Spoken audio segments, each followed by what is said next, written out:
Tango 1 at the top. We're at Pablo Coco. 10-4, Tango 1. You have control. Tango 1 copy. Stand by. Stand by. Integrity, passion, resilience. That's what this place was built on. That's what our community is founded on. Don't act like the example, just be the example.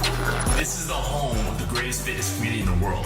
We're trying to create strong, able bodies, resilient to injury with a gas tank to get shit done. If there's one thing from this podcast, it's about taking immediate action, find the problem, fix the problem. This is your opportunity. It's either a hell yes or a fuck no. It's that simple. You're ruining the Tango 1 podcast. Now is the time to take action. Now's the time to do more and be more.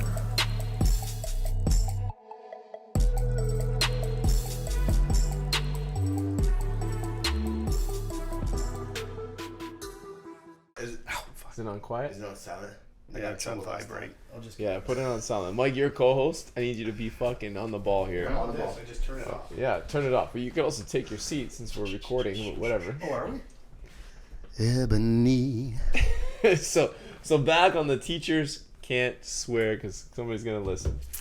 I know undercover cops that have Facebook accounts, but a teacher's got to change their names. Explain this to me. It's not as bad anymore. They got to change their names. Well, yeah, because kids would find you. And then parents find you, or there's a picture of you having a beer. There's a girl, and I'm not kidding, she applied to University of Windsor for crim, to be a lawyer. Don't get fired right now, please. She did not get hired. She didn't get hired because she had too many drinks in her pictures. They said, like, your lifestyle is not conducive to a lawyer. Yeah, man. No swear. I do my best. Now, I can't swear at home because I have young kids, so I just go in the field around 9 o'clock at night and let it all And out. then just yell it out. All the deer Yell it stare out. at me. I get it out. Gotta read your intro off here. So, welcome to Tango 1 Podcast today. I am your host, as always, Tango 1, Tony Smith. And today we're trying something new. We've been getting tons of great feedback, and I've been having a blast doing these episodes with Mike DiFazio. You guys know him. Sick table in front of me. Mike is woodmaker in town, or woodmaker, same, in town, and Good with wood. in the city, and he's one of a kind in his personality, also in what he does for his business. So he's here to co-host today. Big pressure. He's in the other seat to my right. Finally upgraded. And our guest today, Amherstburg boy, not related, Stu Smith. Stu is the creator, well, I'm not going to say inventor because we're going to get into that, but has a one-of-a-kind invention from his family, the Rod Caddy, which, I'm going on vacation this week. We're going to talk about this tons and how I'm going to use this product. But I think, Stu, I've known you for fucking, almost 20, probably 25 years. And he's a one-of-a-kind personality, so literally does a hell of a... Better or worse? Does a hell of a Adam Sandler Waterboy impersonation. And Sometimes I do. and it has a pretty sick story that we're gonna share today. We had a couple of drinks because Irvin forgot his batteries. You guys know Irvin; he's always behind the set. He forgot his batteries, so we went and had a couple of drinks. So this is probably gonna be a better podcast than normal. We're loose. We're ready. Yeah, welcome to the show, boys. Let's go. Thank you.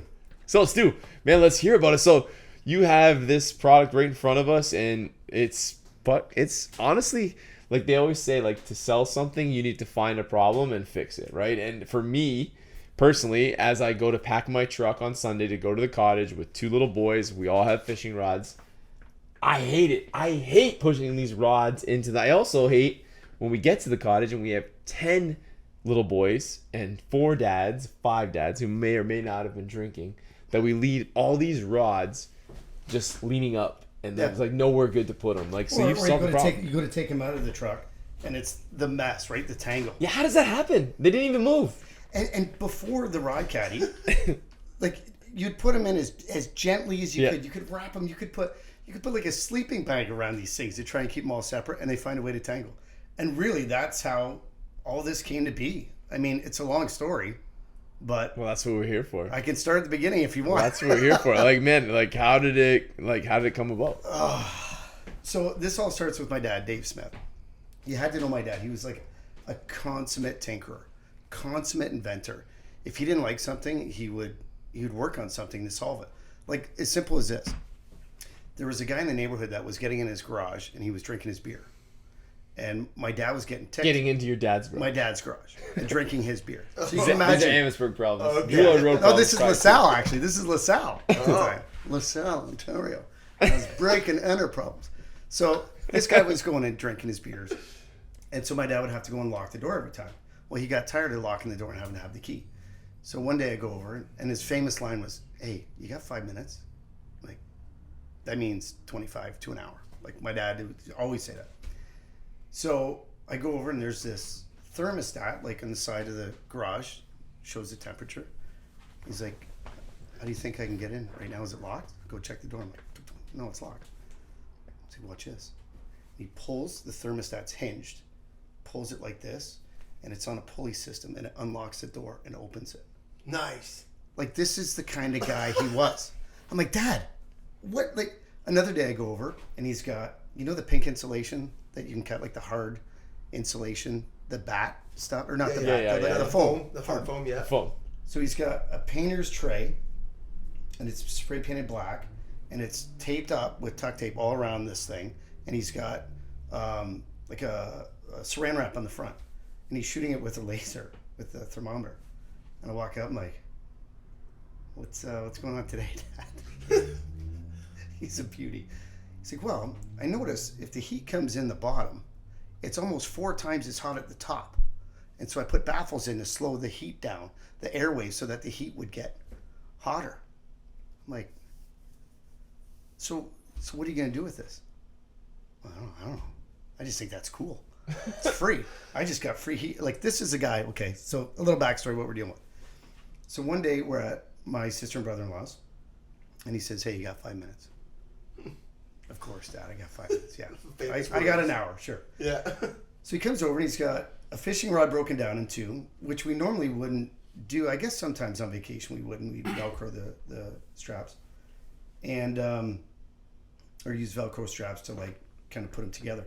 So he's like, "I got this idea." So basically, he comes to me with not this, but a very crude example is like a big tube here and a little tube here.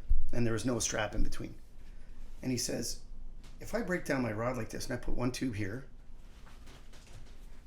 basically one tube here and one tube here, and we Velcro that tube to like one of the eyelets here, I think we got something that's going to stop us from getting broken tips and all the tangled messes all the time." I'm like, "I think you're onto something here, Dad. But what if we did this? What if we put just a bungee cord in between the two, drill a hole, and we'll make a prototype and we'll put a bungee cord on it?" He's like, "Oh, yeah. That might work." So within a day, he's back in my house. Like, "Hey, you got 5 minutes?" "Oh, sure, Dad." He shows me the prototype. It's got the bungee cord on it. I throw it over my shoulder like an arrow in a quiver. And he's like, "Son of a bitch, we got it. That's it." So how old is your dad at this point? Yeah. And you're like in what, your Oh my your God. 30s? No, this is 5 years ago. Oh, 5 years ago. 5 okay. years ago. This is this early. Okay, that short ago. Five and that a work? half. Yeah. Yeah. So There you he's go. 70 years old. Like, the guy never stopped. He's the story about him. I mean, the takeaway is 2 things that kind of run through my mind. If you have an idea, 99% of people say, "Oh, I thought of that 10 years ago." Yeah. You know, because you never follow through. He's a guy who always followed through. And the second piece is, you're never too old. He didn't care. And he hits his big idea when he's 70. So I guess the Coles notes, in a way, I shot a video with my iPhone of like, "Hey, we'll just do like a real, not really a commercial, but hey, tired of this, broken rod tips and tangled messes, try this, the Rod Caddy." And we sent it off to one of the biggest fishing manufacturers in the world, fishing rod manufacturers in the world. And they came back right away and they said, "We're in." And I look at my dad, I said, "What do we do now?" Yeah, like what do you do We now? got a prototype, man. We're dead. We didn't think anybody'd come back and say yes. So we worked with engineers, we worked with designers, and we worked with this company and came up with, in essence, the Rod Caddy. Did And you have a patent at that point? so we're pursuing patent at that point. We had a non-disclosure, basically we gave them rights to sell our product. And they did. For 3 years, we were in all the biggest of the big stores. And but the problem was, before we even went to market, my dad got diagnosed with pancreatic cancer. And within 3 weeks, he was gone. Oh my God. Holy shit. So we went from being partners on this and really getting excited about going to market.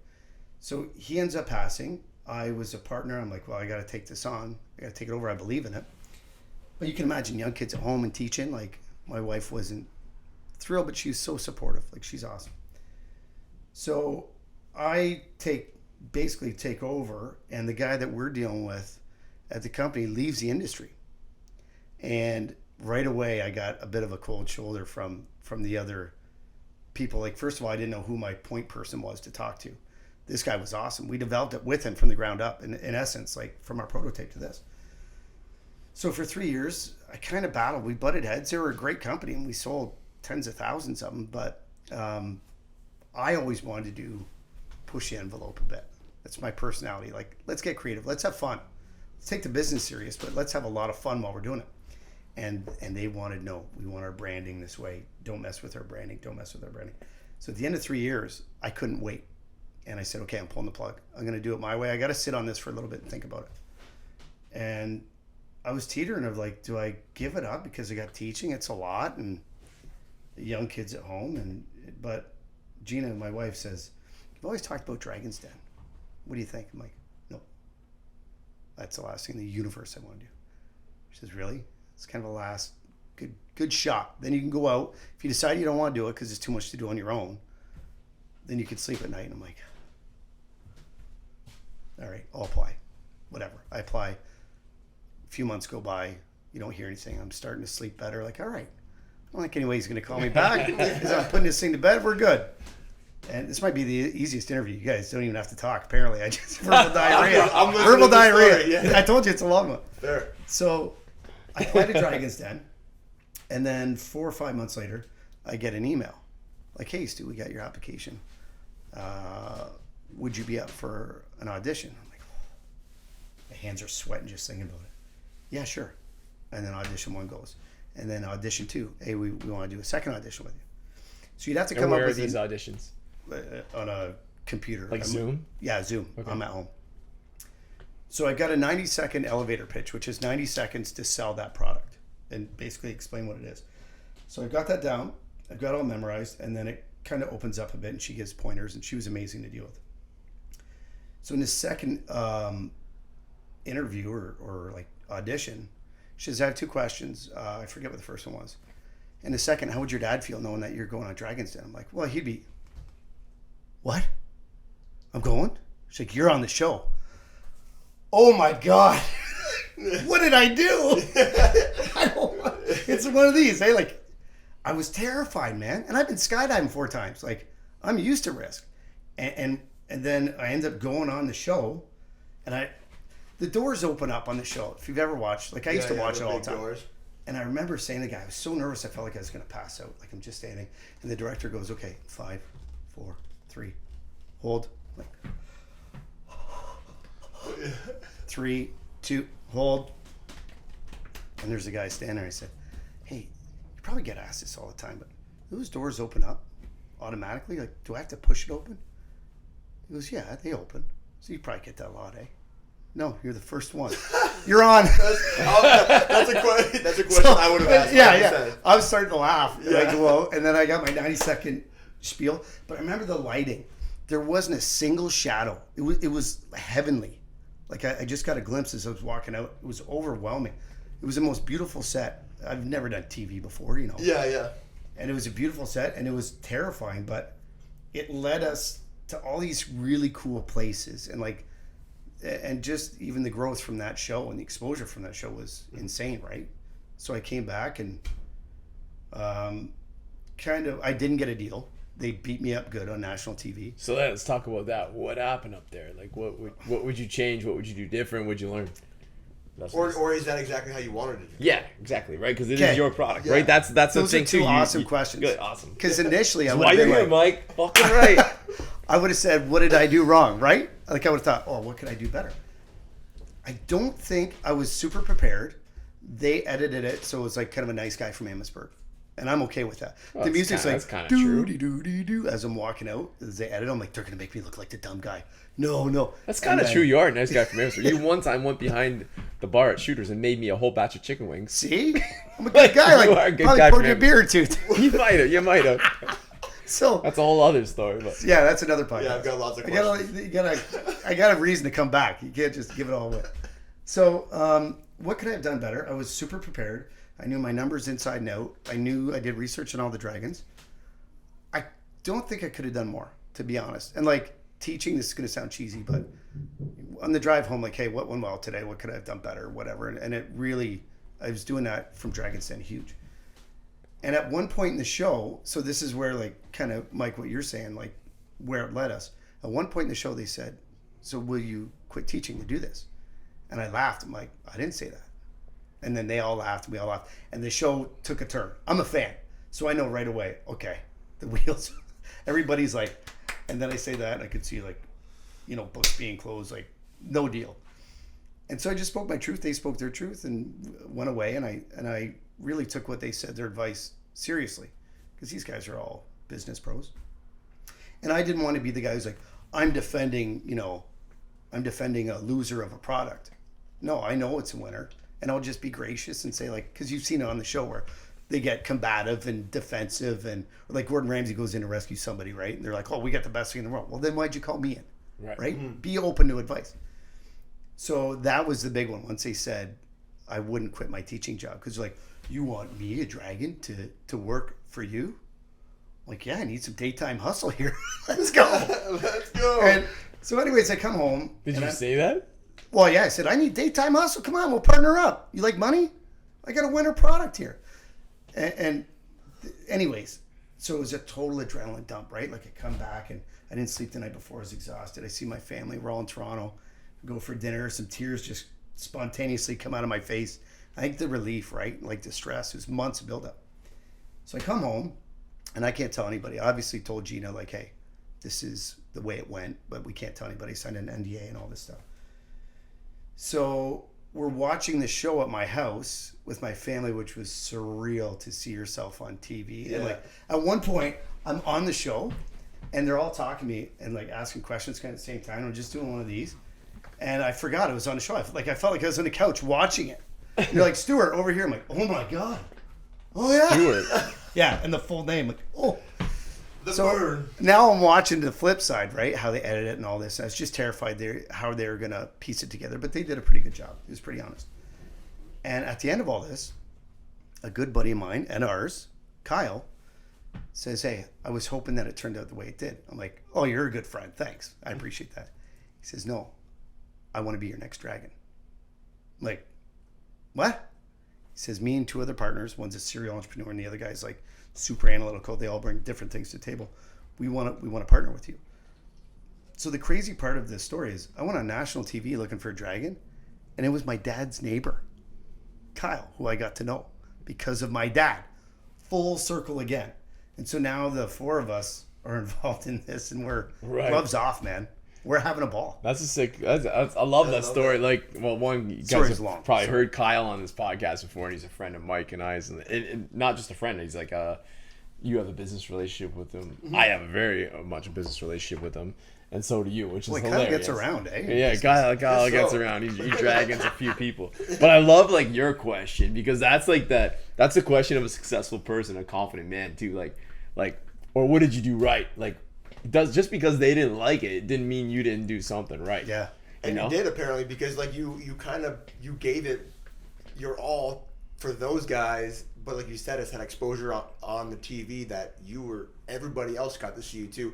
And they're not the only people that invest in businesses up there. I actually wonder what the stats are to see like how many deals get rejected on the show and picked up immediately right after the show. I wonder what the stats would be for that. Yeah. And I was curious how it play out, because it looked like I'm killing the business because dad's gone and I don't have a deal. It was the opposite. Yeah. I came home and we ramped up like crazy. So they just had a rerun the other day, and I knew because my phone's blowing up. I'm like, what's going on? Orders are pouring in. Nice. I'm like, Kyle, what's going on here? We're getting a big bump for something. He's like, Dragon's Den rerun. So the first time around, we didn't have any content. We didn't have anything, really. We had the old stuff with the company we were with. So everybody thought we were out of business. Now this time around, they're like, oh, the guy did keep it up. And then Dragon's Den actually reached out maybe 2 weeks ago for a follow-up. Like the where are they now kind of thing? Yeah. I'm like, please come and visit me. Like I would be so excited to say, here's our warehouse. We're shipping internationally. We're shipping globally. Like we're having a hard time keeping up, and we're going next level. Like I really hope that piece, man, comes through. I love it. It'd be a nice happy ending to the beating around. Yeah, man. I mean, I think it says a lot about your character too, to like be like, you know, like a lot of people probably go on that show, or even if it's not on that show, have that meeting with their potential dragon, their investor, the person that, you know, they know has the capital to invest in. Like where some of us do not have that capital to build this thing to where we want to get it, right? To get warehouses, to get shipping channels. Molds made, all that stuff. And to say like, instead of you saying, what do you want me to do? Right? You're saying, no, this is what I want to do. Do you want to be a part of it? Yeah. You know? And that, I think that's fucking solid, man. Well, the challenge too is like, you guys know, being in business, is that there's a lot of emotion for me personally tied to this. I want to see my dad's legacy. And it's really hard to try and remove that as a business owner. And they're almost married. The story and the product, I think, are both incredible. Right. Yeah, like I would never try to get rid of that. I think that's gonna be like, I mean, like you think about the whole story of like fishing in general. It's your dad, you and your dad, spending time on the water, fishing. It's not even about catching the fish. It's like that is literally tied to this product, regardless of if you want to remove the story from it or not. Like I would lean into that so hard because that's gonna be a huge selling factor. And that's the part I'm embracing now. But after Dragon's Den, I'm like, did I just fall in love with this story and it's my dad, and maybe the product isn't as good as I thought. Like there was a quick blip there. I'm like, well, I think there's two sides to that with what both you were saying. Like I think there's so much value in that story. The garage built in our house from my wife and I. Like, you know, there's so much nostalgia to that. But like I know you have, I don't know if you still do, but you have people that you've paid to advise you, consult you. Oh yeah. And I just had a meeting with my guy Dan Goodman just 20 minutes before you guys walked in, an hour and 40 minutes before we started the podcast. So thanks, Irv. I just had a meeting with him, and he he cares for me, but he has also that view that's like, I'm not attached to this. He's story. removed enough to give you good advice. I'm removed enough to say like business wise, no good, right? Like I think you need that like balance of both of that. I think both. You know, I think that's a super important part of probably like you partnering with Kyle and whoever, Katie and Katie. I was gonna say, I just didn't know if she was part of it. I didn't want to drop the name if it wasn't true. And sorry, Katie. You know, you got like part of that, like like all of that happening too, to be like, no, Stu, like it's a great story, but at this point we need this too. Like well, and the cool part is everybody brings something different. So Katie's got, like, Kyle and I feed off each other. There might be a beverage involved. There's hydration, but we have a list on my notes in my phone, this long, of ideas to shoot, and then we'll write a script and we'll film it, and it's all like the budget is zero, and you can tell. But that's we have a lot of fun. It's all it's as organic as it gets. Yeah. So that's kind of like the Rod Caddy video. Kyle McDonald's security guard. I right away I had to I couldn't watch it. I'm sorry, Kyle. I had to turn it off. Of course, he gets the cool guy. I'm the weasel walking like, hey, Rodfather, got a problem. You sorry, broken 21 years old, broken rod tips. It's a mess. We got to clean up. And this is Kyle's role. With the suit on and sunglasses. It took us half a day to shoot that because I'd walk in and Kyle's on my left and he just stands all stoic and, cool guy. And I walk in and I go, meh. And I look and he burst out. Oh, yeah, I could never do that. So other times, like, how you doing, muscles? And then I go and we couldn't keep it together. I'd be crying, man. Oh my God. But what gets done, like the community piece in this, we got no budget to hire actors. And like, who'd we even know? But our group of friends, like a lot of the same guys I know. Say, boys, if I get a couple cases of water, can we start at 8:30 in the morning and see what we come up with? Yep.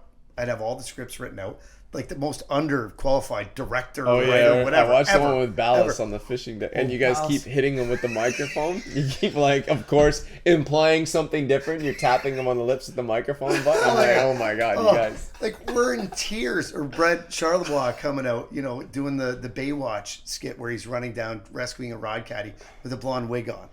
Like we're in stitches. And we wrote it for ourselves, like selfishly, we're going to have a great time. For sure. But talk about vulnerable. You put your sense of humor out there and people either get it. Or they're going to love it or hate it. And some I thought were going to be home runs, like, and other ones I thought like, I'll just throw this together. get, like we were talking about that earlier, right? Some of the stuff you put out there, you're like, I got to put content out. I'm not lazy or copping out, but it's not my best. And it takes off. You're like, so last year, learning curve, my God. Yeah, we were talking about that before too. Like, it's kind of disappointing, and like you put all this work into some of these things. So try to make it funny, to try to make it serious, try to make whatever. And I don't know about you, my best video on Instagram is like me in these stupid bathing suit I bought at some thrift shop. You know, short shorts. Am I horror? Maybe. And then that's it. It's 8 seconds long, by far the most view.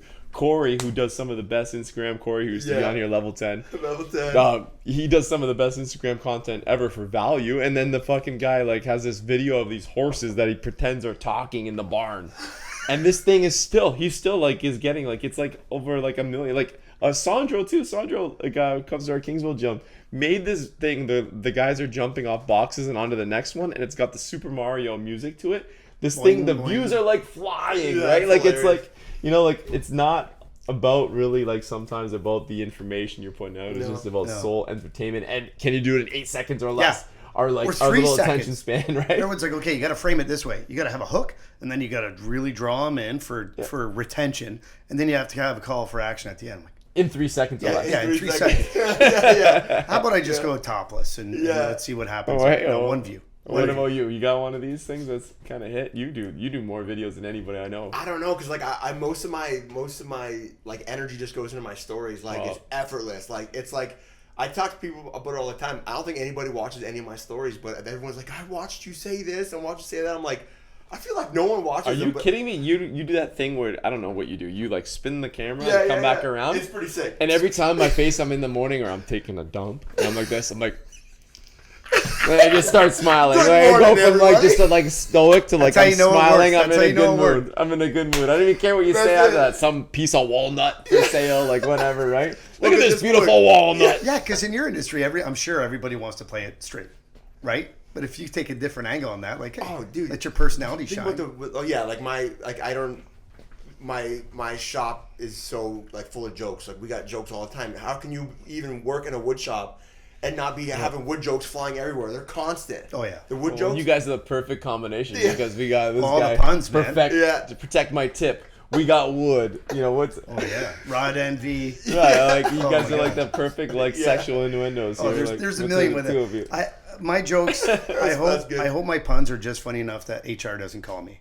You are That's HR, how good I man. want to get. HR doesn't work here. No, yeah, no, I mean on the school board. Like, Oh, Mr. oh. Smith, can you come here? I'm sorry. We No. did put that disclosure in. The things you say today are not, you know, I'm not the Mr. views Smith. and messages of the Essex County School No, Board. it's not at all. These are In the summer, perfectly- I'm Stu, I'm I'm not Mr. speaking Smith. as Stu the Rod Father. Yes, as a Rod father, speak to me. Mr. Smith. So as a teacher, an entrepreneur, an angler, like so did this came from your love of fishing, I would assume, right? Like For sure. Is Well, that we used to something- go up north. Like we were talking earlier, you're going up north tomorrow, so am I. Right. And what we would do is pack up your rods, and you know the pain. Whether probably don't break them down, or you do break them down, and then you can put elastics and do all this, and the tips break, and there's a big tangle mess, and transporting them is a pain in the butt. And so once this, I'm always reminded whenever I go fishing, which is quite regular. Like in our backyard, we got a 90-foot wide pond. It's 16 feet deep. I fish every day. Like I love fishing, and all my rods are in my 99% of them. I might have one just hanging out because I'm using that every day, but I've got a spike this big in my garage wall, and there's 9 Rod Caddies all just hanging from it, because I'm constantly reminded, like in business, I would think anyways, anybody who's like introspective, is like you question yourself, like, oh, what am I doing right? What's not? What can I do better? And I'm constantly reminded how great this product is, because you go fishing, throw it in the front seat, back seat, under your seat, in the trunk. You don't care because your tips are protected. Like now, your tips down here, and you can throw this over your shoulder. Kids riding their bikes now with 2 hands, not. that's the part that kind of like intrigues Bow me. and arrow, yeah. I like that. Like one, I look like with this mustache and right? that thing on me like a Robin rifle Hood, walking down to fishing. Like Danny, control yourself. But I think like that is something I never thought of that I need. So my boys and I walked down to the water the other day, and it's only probably a couple hundred yards from our house to where we go fishing out front. But like annoying. And especially when they're short, the boys. Yeah. Like I'm short as it is. You know that. You know my life, Mike. I'm short too. Nobody on this set is fucking tall. Irvin's the tall one. The shooting guard at 6 feet maybe. Yeah. Okay. 5'9". But what I was noticing, they're walking down with these like long ass rods. If they had that, and they're trying to carry their water bottles, and they're not helping me carry fucking anything else because they've got these things, right? I got mine. I think that's a huge. So like a lot of people will be listening to this show. So if you guys can imagine this, so Stu's made a product where you like almost every fishing rod, except for the super expensive ones, I guess, you're able to break that down in half. So he sticks two-piece rods, yeah. the rod end in a thicker end, and then splits the other side down, and the tip goes down where the rod handle would go. Yep. And there's another piece of plastic that goes on top, and basically a zip line, like a nice zip line or bungee. Neoprene adjustable strap. And now within seconds, like I've done this 1,000 times. Within seconds, hands free, protecting rod. It's not going to tangle. So you got no line in there, but that doesn't matter, right? No, but usually I will have line, and even if I've got a lure on there, yeah, that's what I was going to ask you. Can I keep my lures on there? Because that is, for me, that's my biggest you setback. can. And there's plastic little Velcro straps that I've got that cover Really? your lure. Yeah, I'll give you the site, or I'll give you. You got like a It's a little lazy add-on man already to Well, your. it's not mine. It's not mine, but. It's just because I'm too lazy. I like keeping them on, but I don't want to hook my kids or hook me. So it's just a little plastic strap. It's like Velcro on 3 sides and sandwiches it. Like, it's awesome. But usually what I'll do too is if I have a leader on, I'll just snap my leader onto one of the eyelets and then take off my bait, whatever it is. But yeah, for this one, I think I was changing this over for vacation tomorrow. But yeah, this is what it looks like in packaging. It's super condensed. Super condensed. Yeah, so I've got 7 of these in the bag over there, heading up to surprise my buddies with these things. I think they're going to be thrilled about it. I know you're doing something for the listeners, right? Like, yeah, thanks. We're gonna do it. Throw that out there before everybody tunes out at the end when you try to throw the sponsors. So let's talk about that right now, because this is awesome, guys. Like, I know there's so many fishermen in this gym and people that listen to this. All you tack guys out there, you love the outdoors. For sure. And we don't do like promo discounts. We kind of leave it. We might have one in the summer, like for early opener, but we want to do one for the audience here. And if you go on therodcaddy.com, I'm sure there'll be some sort of font somewhere. Do I do this? Herb's on it. He's making notes. Like, look. Ding. If you go on there and you type in Tango1, all in lowercase, you'll get 25% off a Rod Caddy. That's amazing, man. And that's a huge discount. That's a thanks to you. No, honest to God, it's a thanks for having me on. Like, I gave you the discount for those because I'm like, this is awesome. You're buying a bunch and it's about local and helping each other out. So why not send that to your listeners too? It's on for about a week, I think. So it's not forever. Better get on. There's your call to action. You gotta buy one now. Herb, be careful what you search there, like dog daddy or something you're gonna come up with. I don't know. In your Safari search bar, what comes up, but. No, that's amazing. So guys, go on there. If you're looking for this product, look it up. At least I know that people are going to look it up. And that goes for Mike's crowd too. And that means that your crowd, the Rod Caddy crowd, join the garage gym. Let's go. Join the garage gym. We're going to be doing a lot of synergy. Absolutely. But it's been a riot, guys. Like, thanks a million. And if you guys like super cringy, I'm the captain of Cringe and Kyle. And I teach that way. And you'll see our videos on whether it's TikTok or social media. They're awful, but they're great. They're super cringy, and we're having fun. So check them out. Nice. So was your dad? Was he like you in terms of like this is how you like? So you guys know, like knowing Stu for a very long time. This is how you are, like all the time. Like the different voices, the being hilarious, the playing jokes on the waitresses and your buddies like. That's how you are. That's how you've always been. Is this what your dad's like? Or would your dad be upstairs right now and he's just like laughing and rolling his eyes at you and the goofiness that you're bringing to this product? Sure. The one thing, so my dad was a prankster. Like we had something called the bush rat. Oh boy. He took a mink. Where's this gonna go? Get this. He took a mink off of his mother's coat, like an actual. They had fur coats with minks on them, like 1,000 years ago. So he took this mink off, and he'd run fishing string. So it'd be in the corner of our shed, and he ran fishing string to it, and that fishing string went to this loaded like 2x6 that was sprung loaded up to the roof, and then a fishing line went outside, and there was a little handle, just a spool of fishing line so you couldn't see. So when you pull this, it releases the spring loaded bar. It goes bang, and this thing flies at your face. Like I'm not kidding. We got at least 1,000 people. And I couldn't believe psychology. How's this for like learning what people are like?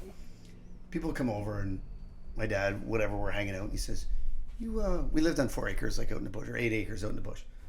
You ever seen a bush rat? Oh, what's that? Want to go see if he's there? 99% of people. Yeah, okay. I'd be like, especially knowing my dad, like, nope.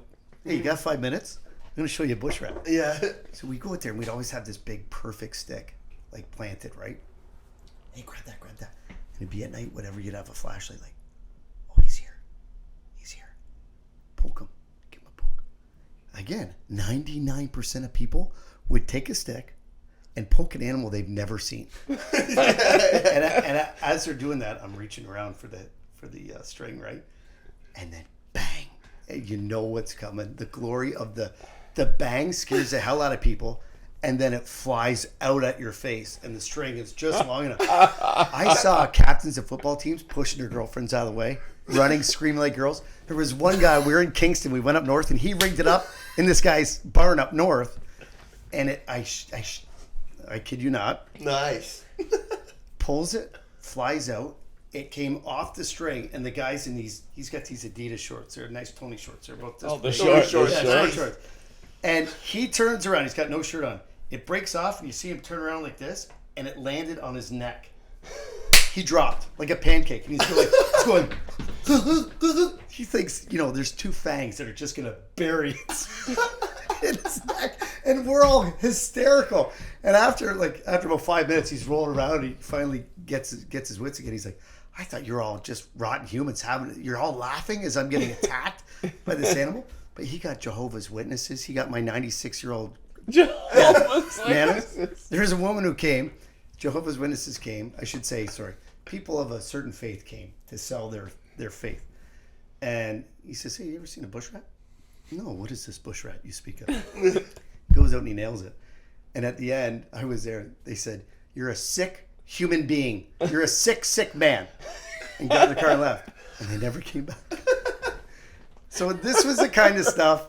Oh my God. He used to pick up the phone back in the day before, caller ID and stuff. And he would just open up a book and start reading from the book, whatever it was. You just pick up the phone and start reading. I'm like, oh my God, is that girl I like? I hope to God. Yeah. I can see where you get it from. He now. was doing this stuff all the time. So he taught me a ton, and he was my best friend. I miss him dearly. And so I think it's kind of full circle where we're going to make a business. We've already made a business out of this, and we're going to have a hell of a lot of fun doing it because that's the way he wanted to do it. And sincerely, I say this from the bottom of my heart. It's not about 1 red cent, not 1 penny of this matters. What I would love to do is have enough money to just rent a cottage for a week and tell my family it's on me. It would have been what Dad wanted. That's amazing. Sorry. Yeah. 5 years later. Yeah. It still gets me. So that's kind of the full circle, like the story, the product, and keeping that legacy alive. I'm pushing hard, and it's things like these that are super helpful. So thanks, man. It's amazing. No, I love the story behind it, man. That's like Ended on a real high note, eh, guys? Yeah, it's good. It's good, man. That's the real authentic stuff. Like that's the stuff you can't force or pretend. It's like it's the real stuff, and like people smell it. Yeah, absolutely. When it's fake, you know what I mean? Like if you gotta try and piece together some sort of story, it doesn't work the same. No. When you got like a real story with a real product that resembles something, like I said, like Joe Schmo that buys this will have that same memories with his dad. Yeah. Or with his kids or something like that. They're still going to share that same feeling that you're talking about with your dad. That's such an amazing thing. You got it. It's a bunch of warm and fuzzies, man. A whole bunch of different ways. Yeah, like imagine your dad looking down and me and my boys are climbing into a canoe with Rod Caddies on, and the that's thing it. that he invented, and going out to enjoy that's it. Quality time that Yep. that he had with you. Absolutely. And it's like and then you guys still wish you had, really, right? Yeah, well, 100%, man. I miss him every day. There's not a day I don't talk to him or think about him. And with every one of these, I say sold, but whenever there's one of these in somebody's hand, it's like a bit of him still around, you know? Right. It's like a legacy. It's a legacy thing. So I'm working my ass off to see it through. And make no mistake, it fixes a problem. Anybody who's fished knows tangled lines, broken rod tips are a total pain in the ass. Mm-hmm. It solves that problem. And it's a cost of a lure. So it's not $100. Like, Nice. We're Yeah, pushing lures are hard. fucking expensive these days, huh? I spent $150 at Canadian Tire. Didn't buy a rod. It was like hooks. Yeah. All A lot of my boys pick up. I go, let's pick 2 each for the cottage, and they're like, come back. I'm like, what the fuck is this? Preston, you ever fish? No, but I do have 2 fishing rods now. Do you actually? Yeah, You seized them from one of your apartments? Yeah. I had a tenant that decided to stop paying rent, and he left his place trashed, and we went in there. I got fishing rods, I got weights, I got a boat, or like Lisa said I have A boat. I gotta call it a dinghy. Nice. I call it a boat. got a Okay, I got a boat. boat. There was a Gets boat you in the there. water, who cares? Right? I'm like, I pick it up. It's like this big, deflated thing. I'm like, I got a boat. So I'm a Nice. proud owner of a boat now. And I got fishing rods, and we actually went, my brother and my dad, we went fishing the other day, and we caught nothing but a couple of fish like this big. It's pretty sweet. I caught the bait. You Hey. caught the bait. Yeah. It's like golf. You hit that 300-yard, 250-yard drive once, you're hooked. Yeah. What are you going up fishing for? What are you going for? I'm a topper. I love bass. Smallies are like I've been catching them locally, and sorry, that'll sound real nice. I've been catching them locally and then put them in my pond. So I've got 4 or 5 largies, and they're eating. I have thousands of sunfish in our pond. So the first thing I did was go out and catch largies and release them in my pond, and they're getting big and fat and like. But smallies are the best pound for pound. Pike. I'm not. People, it's sacrilege in this area to say, but I'm not a river guy. I don't like jigging for, and everybody else does. I mean, I'm just. You're different that way. jigging for pike? No, I'm top water crankbaits. Yeah, but you wouldn't jig for pike, do you? Is that not? No, I've caught pike in 2 feet of water. Yeah, when we do the pike, like that's an easy one for us to catch in that little lake Yeah. I was telling you about, and we Few spinners. we drag. You do, eh? Yeah, it's actually it makes it real easy to catch those where we are at least. There's not much going on in that pond, like that lake that we're in, so they're probably. I'm working shorelines. I'm working if I see cover, deadheads, weeds. I try top water first. That's just the way I love to fish. Yeah. When you throw that, we were talking. We get some success earlier. with the top water there too, but it's like I find like I'm like fucking constantly getting stuck in the reeds, like Catching salad fish. Yeah. You could set up weedless too. You can go weedless with like wacky rigs and all these different baits. But I grew up. My dad just taught me. Here's 2 split shots and a hook, and you put a worm on. You drop it, reel up 3 times, and you wait. What the hell's a split shot? It's just your weights. It's the ones that open up. Okay. You know, like you pinch them use the together. pliers, and you open them up, and then you close them. So that's how I Closing them above your lure, you're closing them below. above my hook. Above So your hook. all I'd have is a hook, Right. 2 weights, and a worm, Right. and drop it, reel up 2-3 times, and wait. I mean, yeah. We We're- got but that. I we told used you we got that guide, and I think we all overthink this a lot. Like I'm watching all these shows, and then this guide brings me up there, and it's basically a similar step with a fake fucking worm. Yeah. Not even a real worm. Yeah. Right, and we're throwing it in there. I guess they smell those things. They have. But Yeah, do they really? attractants. Do they really? Guys What are am talking I about am I fishing for WD-40. Labradors? They put WD-40 on Yeah. all these things, and what do? I go and buy it all. Doesn't make any difference.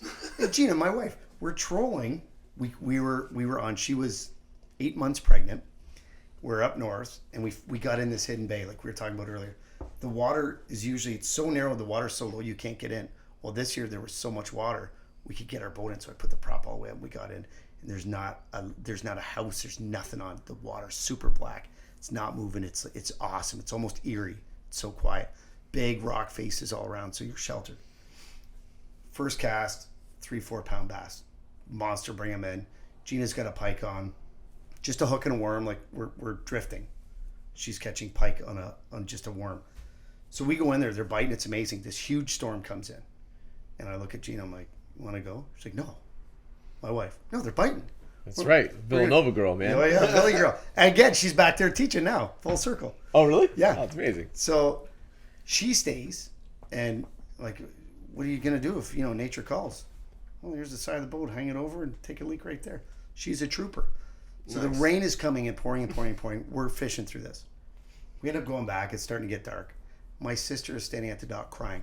They sent out a search team looking for us because they're like, what are 2 guys and a pregnant woman going to do for 7 hours? There's no way that they're fishing through this. She's pregnant. She's going to have to use the bathroom and all this. And we came in. I was in so much hell from everybody. Everybody thought we flipped the boat and we're dead. Like, no, they're biting. They're biting. So that's Gina, man. Like, we go in there. Even tomorrow, we're going to go up. Our kids, we bring them out. They'd be like infants. We'd have toys and put them all on the floor. and we fish for the 4 or 5 worms. hours. And now my kids will go out for 4 or 5 hours. They know you're getting in a boat. Well, we're fishing. Yeah. And they're casting off the dock in the back, and they're catching the largies. So, but I love smallmouth pike, like smallmouth especially, just to fight. But I'll take them any way I can. Yeah, man. It's agree. awesome. There's a certain rush that goes along with getting fish, man. I'll tell you that. Catching a fish, you think you're like, oh, this is kind of okay. All right, I'm having fun. I'm at the cottage. Oh my God, I got a fish! And you're just like, and everybody gathers around. You reel this thing in. It's like a shark you're pulling in, right? You're like, I get to put the flex on too. Like, get a picture. Right? Look at this. I mean, we're being honest. Right over there. We're being honest here, right? And then of course you hold the fish closer to the camera, right? Like, so it looks huge. My brother-in-law caught, I'm not kidding, it was a little bluegill like this, a sunfish. And I'm like, push it to the camera. And he pushes it right up. It fills the whole screen, but you can tell he's a mile back, right? Yeah. We're just goofing around, but So Casey, who used to be the co-host, he comes up. He lives up there. He's a northern boy, so he meets me up in the thing. And the guy's been fishing his whole life. And he tells me up in the Sioux, you grab the fish by their eyes. So instead of in For its the mouth, pike? so instead of in their mouth, so I'm holding these fish by their eyeballs and posing for these pictures, and people are calling me Captain Insano. Speaking of Adam Sandler, like Captain Insano, right? They're like, "What are you doing, Captain Insano?" I'm like, "I don't know. This guy told me to hold a fish like this." well, it's the Sioux, man. Wild. Boys from the Sioux.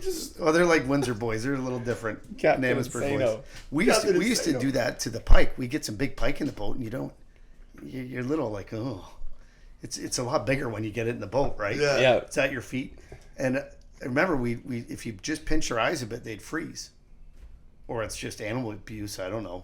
Probably more. They can't. Sure, see some they group's freeze gonna- because you blinded them. Some group's going to be emailing you saying, PETA, whoever. But whatever works, man. And some of those big boys, you get up there, you just grab them by the gill underneath so that they don't get you. But there's stories of guys, too, that are rinsing their hands off in the water. And a pike or a muskie will come up and just shred their fingers. So even if you're cleaning off fish guts and stuff on the water, I usually do a quick scoop in That's not gonna make the kids That's want to swim off the dock. if you're swimming, you're good. Yeah, they said the kids came swimming out real fast one day. Ty's kid actually came swimming out real fast one day and said that they saw a huge fish. They said bigger than me, and then sure enough, down the way on the water, somebody caught a pike that was, or not a pike, a muskie that was like massive. Oh, I love it. Like river monsters, man. Crazy. River But even monsters. like Lake St. Clair and Lake Erie, they're monsters all Yeah. around. We're spoiled here, and yet I love going up. Well, what was the world record? Right, it was caught in the Detroit River last summer. No, Yeah. right? What was it? Even They said Crystal Bay, there's good fishing in Crystal Bay. Like, there's something here for I'm everybody. distracted when I'm out there. Yeah. Distracted by the beers. Yeah, I know yeah. what you're The implying. beauty I know of what the you're nature. implying. The The nature. landscaping. Yeah. The Yeah, landscaping. absolutely. The landscaping. The landscaping.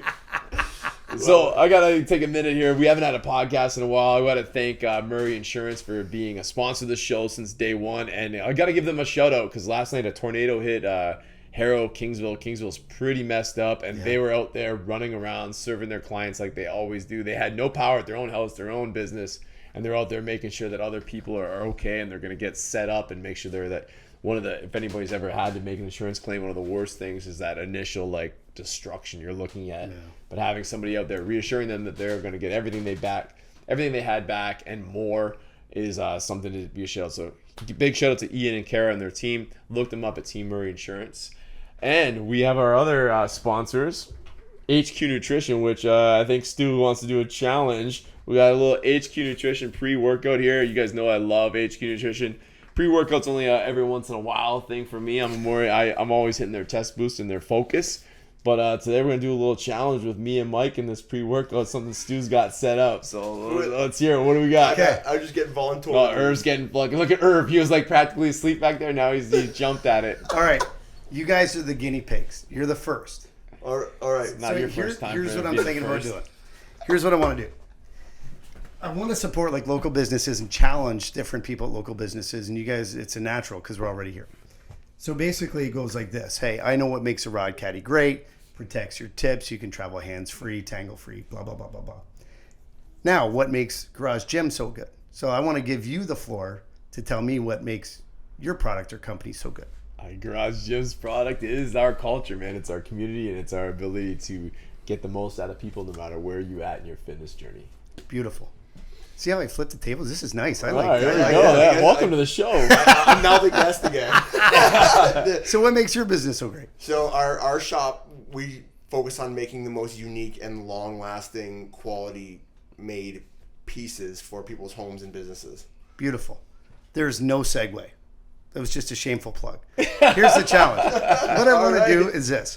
Since you guys are we could have done wood chips because that's your industry, but I think this would taste a lot better.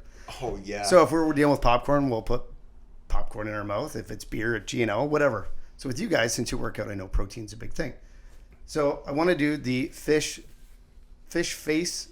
We don't really even have a name for it. The fish slap contest, fish face off. Fish face off. I like that. Fish face off. So here's what we're going to do. Each of us are going to take a scoop of that product. We're going to put it in our mouth. No water. We're going dry. Rock, paper, scissors. The loser is a recipient of a slap in the face from one of the fish. And you cannot laugh. If you laugh, you're out. I'm done. Oh, DiFazio's done. Okay. Man. This guy's like, I'm like, when you said this challenge, I'm like, fucking right, DiFazio's here. He doesn't he laughs at everything.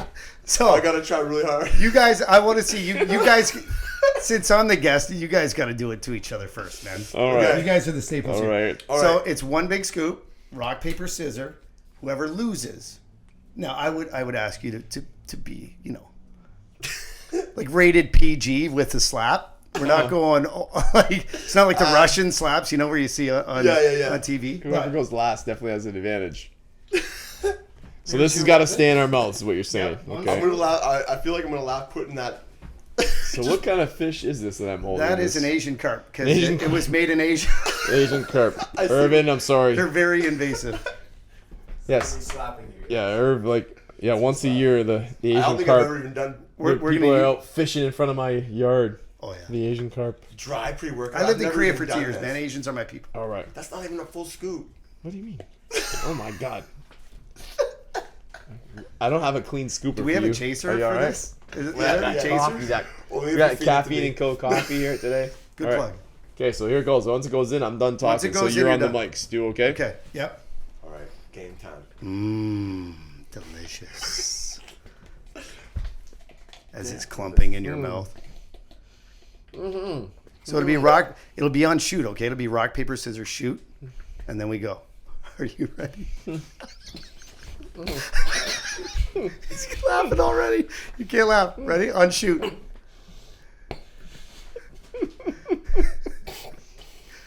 Ready? Rock, paper, scissors, shoot. On shoot. Let's do it again. Rock, paper, scissors, shoot.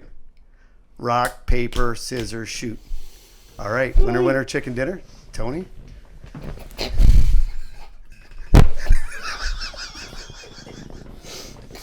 All right, let's go again. Oh.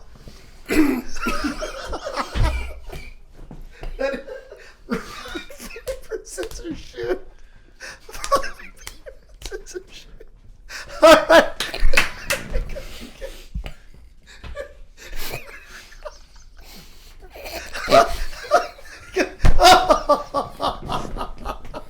We should set a time limit or you guys are going to choke to death on this. You're tapping out. Undefeated. Undefeated. All right, here we go. Rock, paper, scissors, shoot. Oh my God. Fazio's going to die. He's good though. Okay. He's good. All right, call her quits. Call her quits. Gentlemen, you were the first recipients of the challenge. Thank you very much. Now he spits. Now he spits it. Just spit out. Well, It's caked in there. I've done Well I've done, done gentlemen. the pre-workout dry before. Oh my God. Great product, but I don't suggest you hold it in there for 5 minutes. Maybe add water now. Undefeated though. Undefeated. That's impressive. So, okay, I challenge everybody else out there. Maybe we've got to get Tony to challenge the next person. Yeah, bring it. The next person. We'll do. That's pretty good. Maybe we should I liked it. maybe we should get G&L involved, because that might go think down so. a I little think it'd bit be great. easier. Or lot 10. yeah, Somebody I with think- beer. All Somebody right. with beer. We appreciate you guys listening. As always, please go like, follow the show. Stu, this is your last chance. Get in whatever you want to do to plug. What is And don't forget, go get your 25% code off using code TANGO1. TheRodCaddy.com. Tango1 is your code, all lowercase. And how do they find you? The Rod Instagram? Caddy. Oh yeah, social media. We're on Instagram, Facebook, TikTok. Basically, I'm a teenage girl right now. And Herb will Uploading have videos this all the all in the show notes, of course, for you guys. So thanks very much for coming on. Thanks, Mike, boys. thank you for co-hosting today. I love it. We look forward to having you guys in the future. Now's the time to do more and be more.